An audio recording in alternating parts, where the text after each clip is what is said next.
Good morning, myself doctor Praneeta Saini. आज हम BEd second year के अंडरस्टैंडिंग द सेल्फ पेपर के अंतर्गत योग दर्शन के बारे में डिटेल में स्टडी करेंगे। योग से ही एक हमारे मन में इमेज उत्पन्न होती है जिसमें शारीरिक व्यायाम या किसी साधु सन्यासी की योग मुद्रा में बैठा हुआ दिखाई देता है। आंख बंद करके एक मुद्रा में बैठा हुआ व्यक्ति की एक प्रतिबिंब भी हमारे मन मस्तिष्क में उभर करके आता है, लेकिन वास्तव में योग का अर्थ अलग है, जिसे हम नेक्स्ट वीडियोस में पढ़ेंगे। योग दर्शन हमारे भारतीय दर्शन की सबसे प्राचीनतम शाखा है। यानी हमारे भारत में जब से आर्यों का समय रहा, उस समय जब वेदों की रचना हुई, वेद, उपनिषद, पुराण, इन सब के अंदर कहीं ना कहीं उसके सूक्तों में, उसके सूत्रों में या कुछ मंत्र या श्लोकों के अंतर्गत हमें कहीं ना कहीं योग के या योग का दर्शन हुआ है। या यूँ कह सकते हैं कि कुछ श्लोक या मंत्र इस प्रकार के हैं जिसमें योग की अभिव्यक्ति उन वेदों, पुराणों और उपनिषदों में की गई है। इस प्रकार योग दर्शन हमारे उपनिषदों और वेदों के अंतर्गत की जाने वाली योगिक क्रियाओं का वर्णन उसके अंतर्गत दिया गया है, जो हमारे प्राचीनतम वेद और उपनिषद है उसमें। अब कंठोपनिषद में भी लिखा गया है कि कंठोपनिषद में योग का जो लक्ष्य या उद्देश्य बताया गया है वो है योग मेरी मनयते स्थिरो मिनीय धारणम, अर्थात योग में हमारी अवस्था, हमारे मन की एक स्थिर अवस्था होती है और मन द्वारा उस स्थिर अवस्था को ही धारण करना योग कहलाता है। इस प्रकार योग हमारे चित्त की एक अवस्था है। चित्त अर्थात मन की, हमारे चित्त को हम मन भी कह सकते हैं, हमारे मन की एक अवस्था है और इस मन का स्वभाव या प्रकृति जड़ होती है और यह योग में चित्त के अंतर्गत ही प्रथम मनोविकारों की उत्पत्ति मानी गई है। अर्थात हमारे चित्त में ही सबसे पहले हमारे विकार यानी काम, क्रोध, लोभ, मोह, अहंकार, ये 5 प्रकार के हमारे मनोविकार हैं। ये हमारे सबसे पहले चित्त में ही उत्पन्न होते हैं। इस प्रकार ये जो चित्त है, इसकी प्रकृति में ही प्रथम मनोविकार उत्पन्न होते हैं और ये मनोविकार है, या यूँ कह सकते हैं कि जो चित्त है, इस चित्त में सतो, रजो और तमो गुण की प्रबलता होती है। यानी हमारा मन ही हमारी अवस्था के अनुसार सतोगुण भी होता है, रजोगुणी भी होता है और तमोगुणी भी होता है। तो इस प्रकार चित्त में इन तीनों ही गुणों की प्रबलता होती है। और लास्ट में कि चित्त हमारे आत्मा के निकटतम संपर्क में होने के कारण वह सदैव आत्मा के ओज से, आत्मा के प्रकाश से प्रकाशित रहता है। योग सूत्र के अनुसार आत्मा में स्वतः कोई विकार नहीं होता। यानी योग दर्शन में योग सूत्र ने कहा है कि आत्मा में स्वयं के अंदर कोई विकार नहीं है, तथापि परिवर्तनशील चित्त वृत्तियों में उसके प्रतिबिंब होने के कारण, यानी हमारे चित्त के अंदर जो विकार है वह विकार का प्रतिबिंब आत्मा में होने के कारण उसमें परिवर्तन का आभास होता है। यानी आत्मा स्वयं उन चित्त वृत्तियों के अनुसार ही परिवर्तनशील होने का आभास महसूस करती है। नदी की लहरों में प्रतिबिंबित चंद्रमा हिलता प्रतीत होता है। यानी इसकी उपमा, आत्मा और चित्त वृत्तियों की उपमा को चंद्रमा और नदी की लहरों के आधार पर समझाया गया है कि नदी की लहरों में जब चंद्रमा का प्रतिबिंब पड़ता है तो वो प्रतिबिंब भी पानी की लहरों के अनुसार ही हिलता हुआ दिखाई देता है, लेकिन वास्तव में चंद्रमा हिलता नहीं है। उसी प्रकार हमारी आत्मा भी अपने चित्त की वृत्तियों में होने वाले विकारों के कारण स्वयं को उन विकारों जैसा ही प्रतीत मानने लगती है।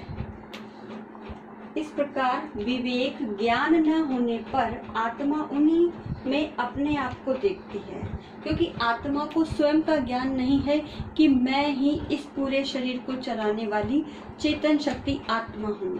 इस प्रकार को स्वयं का ज्ञान न होने के कारण, विवेक न होने के कारण आत्मा उन विकारों के अनुरूप ही अपने आप का प्रतिबिंब देखती है और सांसारिकता में सुख दुख राग द्वेष का भाव देखने लगती है। फिर स्वयं को संसार के जैसे ही सुख दुख की फीलिंग उसे होती है, साथ ही राग और द्वेष में भी आत्मा अपने आप को महसूस करने लगती है। यही बंधन है। इससे छूटने का एकमात्र उपाय चित्तवृत्ति का निरोध है। तो आत्मा अपने इन चित्तवृत्तियों के मनोविकारों से तभी छूट सकती है जब वह अपने आप को स्वतंत्र सत्ता महसूस करे, इन चित्त की वृत्तियों में ना आए, यानी काम क्रोध लोभ मोह अहंकार, ये सब आत्मा को उसके स्वयं के साक्षात्कार या स्वयं के परिचय से दूर करते हैं। तो वह भी इस संसार के अंतर्गत अपने आप को इन चित्तवृत्तियों में उत्पन्न होने वाले विकारों के अनुसार ही अनुसरण करने लगती है और स्वयं का मान या स्वयं का अस्तित्व भूल जाती है। और जब आत्मा इन चित्त की वृत्तियों या मनोविकारों से दूर होती है, तभी उसे स्वयं का साक्षात्कार होता है। और यही एकमात्र उपाय है कि आत्मा अपनी चित्त वृत्तियों का निरोध करे, यानी उनसे दूर रहे। पतंजलि ने योग को योगश्च चित्तवृत्ति निरोध कहा है, अर्थात योग के माध्यम से ही हमारे चित्त की वृत्तियों का निरोध किया जा सकता है। इस प्रकार योग के अंतर्गत विभिन्न प्रकार की अवस्थाएं होती है। वो अवस्थाएं इस प्रकार है, पहली है क्षिप्त, दूसरी है मूढ़, तीसरी है विक्षिप्त, चौथी है एकाग्र और पांचवी है निरुद्ध। ये क्रम से ही हम हमारे योग की अवस्थाओं को प्राप्त करते हैं कि किस प्रकार हम अपने योग के माध्यम से आत्म साक्षात्कार की ओर बढ़ते हैं। तो ये एक क्रम भी है। तो इस प्रकार सबसे पहले व्यक्ति क्षिप्त अवस्था में होता है, फिर मूढ़ होता है, यानी बिल्कुल बुद्धि जिसकी कम हो, फिर धीरे धीरे वो इस सांसारिकता से उपराम होने लगता है, तब उसमें एकाग्रता आती है और एकाग्रता के बाद निरुद्ध अवस्था होती है, जिसमें वह अपने संपूर्णता का साक्षात्कार करता है। तो इस प्रकार योग के अंतर्गत इन पांचों अवस्थाओं में सबसे इम्पोर्टेंट मानी गई है एकाग्र और निरुद्ध अवस्था को। इन एकाग्र और निरुद्ध अवस्था का ही लाभ हमें योग के अंतर्गत प्राप्त होता है। इस प्रकार योग के अंतर्गत मनुष्य की चित्तवृत्तियों का विशिष्ट स्थान होता है। चित्तवृत्तियां ही मनुष्य के अंदर वासना और अधर्म की उत्पत्ति करती है। जब मनुष्य में ज्यादा चित्तवृत्तियों के अंतर्गत विकार के उत्पन्न होते हैं, विकार अर्थात काम क्रोध लोभ मोह अहंकार, ये हमारे मनोविकार है और ये हमारे चित्त अर्थात मन में उत्पन्न होते हैं। और इन मनोविकारों के ही कारण हम वासना और अधर्म के कार्यों में संलग्न हो जाते हैं।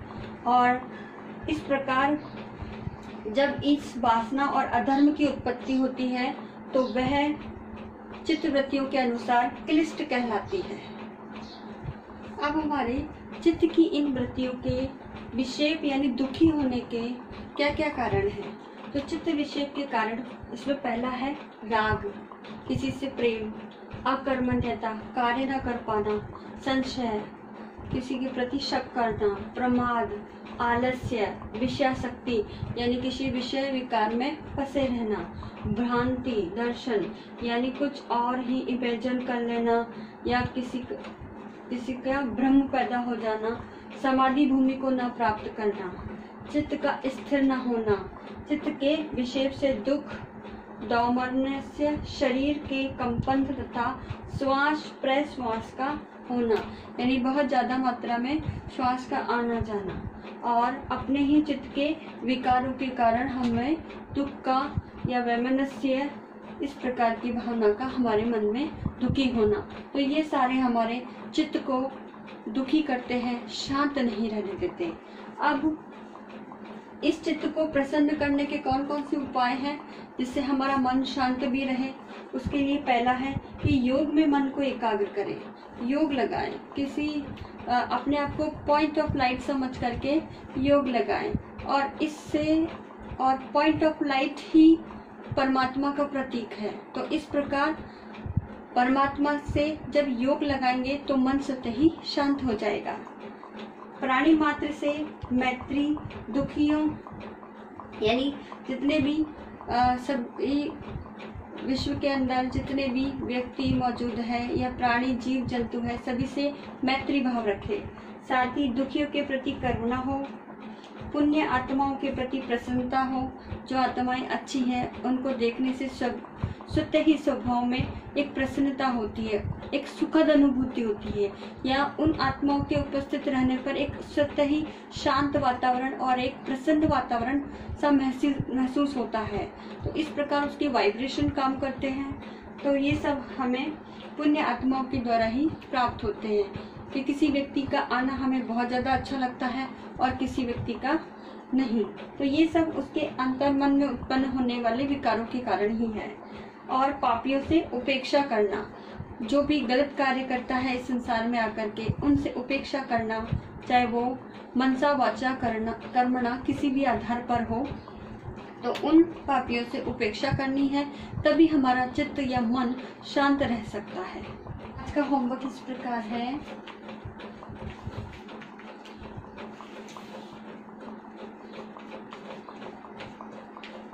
योग दर्शन से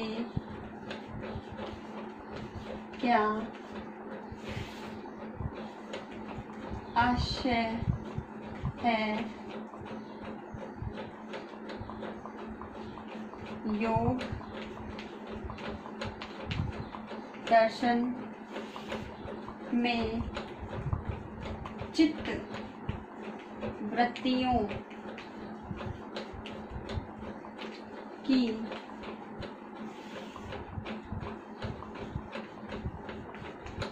भूमिका का वर्णन कीजिए। इस प्रकार आपको इस क्वेश्चन का आंसर 300 शब्दों में लिखना है। तो इसके साथ एक और असाइनमेंट भी है आप लोगों के लिए कि आपको जब भी कॉलेज आना है 5-5 मार्क्स बना के लेके आने हैं। साथ ही आप लोग अपने सोशल मीडिया ग्रुप्स में कोरोना वायरस के बचाव हेतु पोस्टर बना करके सेंड कीजिए, लोगों को ज़्यादा से ज़्यादा अवेयर कीजिए ताकि वह सुरक्षित रहें, क्योंकि सुरक्षा ही बचाव है। आप सभी को पता है इसका वैक्सीन अभी तक नहीं बना है। तो आई होप ये वीडियो आपके लिए यूज़फुल होगा। So thank you. आप लोगों के लिए आवश्यक सूचना है, अभी कोरोना महामारी के चलते आप सभी अपने घर में रहिए और सुरक्षित रहिए। इसके लिए बचाव के कुछ उपाय हैं कि अपने हाथों को 20 सेकंड तक साबुन से धोएं, खांसते और छींकते समय टिश्यू पेपर का इस्तेमाल करें, मुंह पर मास्क लगा के रखें, सैनिटाइज़र से हाथ को साफ़ करते रहें, अंडा मांस अच्छी तरह से पकाकर खाएं, बुखार या खांसी होने पर डॉक्टर की सलाह लें, जंगली जानवरों के संपर्क में ना आए, बीमार लोगों से दूर रहें, लोगों से हाथ ना मिलाएं और बिना हाथ धोए आँख, नाक, मुंह आदि को न छुएं। इस प्रकार से आप कोरोना से बच सकते हैं। तो सतर्कता ही बचाव है। आप अपने घर में रहिए, सुरक्षित रहिए। धन्यवाद।